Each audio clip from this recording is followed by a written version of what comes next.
A pergunta é: a NVI está omitindo ou a atualizada está acrescentando? Essa é a grande pergunta. Irmãos, eu não quero usar uma linguagem técnica, mas eu preciso trazer algumas informações que são muito importantes sobre esse assunto. Primeiro, existe um grupo de cristãos muito dedicados que estudam os manuscritos, os textos que foram copiados em grego e em hebraico. O estudo contínuo, o trabalho contínuo que esses estudiosos fazem é chamado de crítica textual, ou ainda também de manuscritologia, é o termo mais técnico. E eles estão estudando os manuscritos comparativamente. Até o século XV, os textos eles eram copiados à mão. Um escriba, alguém com habilidade, copiava os textos à mão. Nós temos preservado do Novo Testamento pouco mais do que 25 mil cópias, entre cópias integrais do texto e fragmentos. A partir do século XV, no final do século XV, foi inventada a imprensa, a máquina de escrever, bem primitiva naquele período, mas depois disso os textos passam a ser impressos. Eram criados os tipos e era feita a impressão. Bem, algo que é importante quando nós estamos lidando com esse assunto. Em primeiro lugar, é importante dizer, não é encontrado em nenhum manuscrito grego anterior ao século XIV essa porção que se encontra no versículo 7 e abrindo o versículo 8, essa parte. No céu, o Pai, a Palavra e o Espírito Santo, e esses três são um, e três são os que testificam na terra. Até o século XIV não tinha um único manuscrito que trouxesse esse tipo de texto. Nós temos manuscritos desde o século II. Alguns desses manuscritos bem completos do Novo Testamento, sendo um testemunho muito forte daquilo que nós temos como texto preservado. Tem duas ressalvas a essa informação que eu acabei de dar. No século XI há um manuscrito que traz essa porção, e no século XII há um outro manuscrito. Um detalhe importante é que esse texto que eu acabei de ler, ele não estava no corpo do texto, mas era uma anotação marginal, à margem do texto. Uma outra informação importante é que nenhum dos pais gregos mais antigos conhecem essas palavras, citam essas palavras. Se as conhecessem, eles a teriam utilizado. Esse texto seria central para tratar o problema trinitariano. Houve no século IV um problema que ficou conhecido, uma heresia que ficou conhecida como arianismo. E até mesmo imperadores romanos estavam voltados, queriam favorecer o arianismo. Alguns daqueles que foram defensores do arianismo defensores do trinitarianismo, trinitarianismo é a crença na Trindade, tiveram que ser exilados várias vezes por serem defensores da Trindade. Tal era tenso o assunto até que a ortodoxia ficou estabelecida como uma crença trinitária. Nenhuma das versões bíblicas antigas favorece a presença dessa fala, desse texto que eu acabei de ler, nem mesmo a Vulgata Latina. A Vulgata Latina é talvez da antiguidade um texto mais respeitado. Tem a versão siríaca e tantas outras, mas a Vulgata Latina é que tinha mais peso, o texto também não consta nela. Essas palavras apareceram pela primeira vez em um tratado em latim no século XIV, não em um manuscrito bíblico. Apenas após isso, alguns pais latinos começaram a usá-las. Então, irmãos, o testemunho que nós levantamos desses estudos feitos a partir da comparação de manuscritos nos levam a pensar que nós temos aqui um acréscimo, uma interpolação dos escribas. Nos estudos de crítica textual, de maneira geral, os escribas aumentavam, não tiravam. De maneira geral, essa era a prática. Agora, uma questão subsequente que nós temos é a seguinte: bem, se essas palavras realmente não existem, a doutrina cristã da Trindade, ela está comprometida?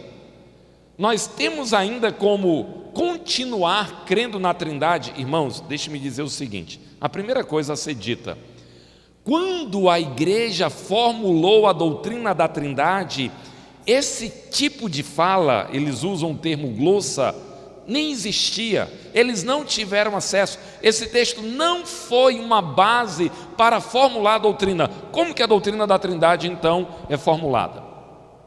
Quando consideramos a doutrina da Trindade, nós mantemos, a ortodoxia cristã mantém 4 pontos. Quais são? Em primeiro lugar, a Bíblia afirma que Deus é um. Só existe um Deus. O Antigo Testamento afirma que só existe um Deus. O Novo Testamento afirma que só existe um Deus. Se você for lá em Deuteronômio 6,4, ouve, ó Israel, o Senhor, o nosso Deus é o único Senhor. Ele é o único, só há um. É isso que Deuteronômio 6,4 está dizendo. Tiago nos diz: crês tu que Deus é um só? Fazes bem. Até os demônios creem e tremem. O testemunho do Antigo Testamento e do Novo Testamento é que só há um Deus. Mas o Novo Testamento chama 3 pessoas de Deus. O Pai é Deus, o Filho é Deus e o Espírito Santo é Deus. Nós encontramos, por exemplo, por ocasião do batismo do Senhor Jesus, uma voz que veio. Lá estão presentes o Pai, o Filho e o Espírito. É muito importante destacar isso. O Novo Testamento afirma que o Pai é Deus, por exemplo, lá em Efésios capítulo 4, dos versos 4 a 6, há um Deus e Pai. Paulo está afirmando. Mas o Novo Testamento afirma que Jesus é Deus, em vários lugares e de várias formas. João 1:1, no princípio era o Verbo, e o Verbo estava com Deus, e o Verbo era Deus. Lá também, em Hebreus 1:8, é dito que Jesus, o Filho, Ele é Deus. É também uma afirmação. De diversas formas, o Novo Testamento afirma que Jesus é Deus. Por exemplo, em um certo momento, lá em João 8, isso pode ser notado, Jesus ele está discutindo com os judeus. E aí Jesus usa o exemplo de Abraão. E ele diz: antes que Abraão existisse, eu sou. Os judeus que ouviram isso, pegaram em pedras e queriam apedrejar Jesus. Por quê? Porque aquela declaração de Jesus era uma declaração em que ele estava dizendo que era Deus. Ele contesta: por quê? Por qual das boas obras que vocês querem me apedrejar? Não, não é por causa das boas obras que nós queremos te apedrejar, é porque você está se fazendo igual a Deus. A linguagem eu sou, Jesus colocando isso para si mesmo, está indicando que ele tinha a mesma natureza do Pai. A expressão Filho de Deus, tão mal entendido, uma expressão tão mal entendida pelos testemunhas de Jeová. Quando se você conversar 50 vezes com a testemunha de Jeová, eles vão dizer: mas olha, não, Jesus ele é apenas o Filho. Alguma coisa, alguma névoa, algum feitiço, algo muito maligno entrou na cabeça das testemunhas de Jeová. Porque a expressão Filho de Deus significa idêntico ao Pai, da mesma natureza do Pai. Eles querem tomar a ideia como se a expressão Filho de Deus quer dizer que Jesus é menor do que o Pai. Não, a expressão é exatamente uma afirmação de que Jesus tem a mesma natureza que o Pai. O Espírito Santo também é Deus, o Pai, o Filho e o Espírito, o Espírito, o Filho e o Pai, o Filho, o Espírito e o Pai.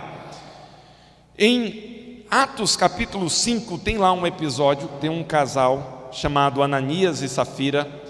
Eles vendem um terreno, dão uma oferta, e eles querem dizer que deram todo o valor da venda do terreno. E aí, quando Pedro está confrontando Ananias e Safira, Pedro diz que eles tinham mentido ao Espírito, e aí logo a seguir Pedro diz: vocês não mentiram aos homens, mas mentiram a Deus. Pedro explicitamente chama o Espírito Santo de Deus. Nós temos o testemunho bíblico de que o Espírito é eterno. Hebreus fala do Espírito eterno. Nós temos também o dado neotestamentário de que vários dos atributos que são explicitamente reconhecidos como atributos do Pai também são atributos do Filho e do Espírito Santo. Então, o Novo Testamento diz que o Pai é Deus, o Filho é Deus e o Espírito Santo é Deus. Também é importante destacar que essas três pessoas, eles são iguais em dignidade, em força, em poder. Os atributos do Pai são os atributos do Filho, que também são os atributos do Espírito Santo. Eles são exatamente iguais. Não há a crença cristã não é que o Pai é maior, que o Filho é menor e que o Espírito Santo é um pouco menor. Não. Qualquer pessoa que crê desse modo não está subscrevendo a crença cristã. Agora, irmãos, também é importante destacar o quarto ponto no nosso entendimento da Trindade. Essas três pessoas são distintas. O Pai não é o Filho, o Filho não é o Pai, o Espírito Santo não é o Filho não é o Espírito Santo. São pessoas distintas. Houve uma heresia no decurso da história da igreja chamada modalismo, em que eles diziam que havia um Deus que se apresentava em modos diferentes. Olha, como a água às vezes ela aparece no estado sólido, às vezes no estado gasoso, às vezes no estado líquido. Assim é Deus. Não. Deus, ele existe ao mesmo tempo em três pessoas distintas. Não é que ora ele é um, ora ele é outro, ora ele é outro. Não, ele existe ao mesmo tempo. Por exemplo, por ensejo do batismo de Jesus, a voz fala: esse é o meu filho amado. É a voz que veio do céu, é o Pai. Jesus está na água sendo batizado, e o Espírito Santo em forma de pomba vem e pousa. Os três estão ali. Os crentes são batizados em nome do Pai, do Filho e do Espírito Santo. A bênção que é trazida sobre a igreja nos retrata exatamente o Filho, o Espírito e o Pai. Eles são distintos. Querer falar deles como havendo um Deus e também uma pessoa só que aparece de modos diferentes, isso não é compatível com a doutrina da Trindade. Então, irmãos, essa passagem, ela não diminui, não é porque ela foi uma interpolação, um acréscimo de escribas, que a doutrina da Trindade, em alguma medida, ela foi manchada.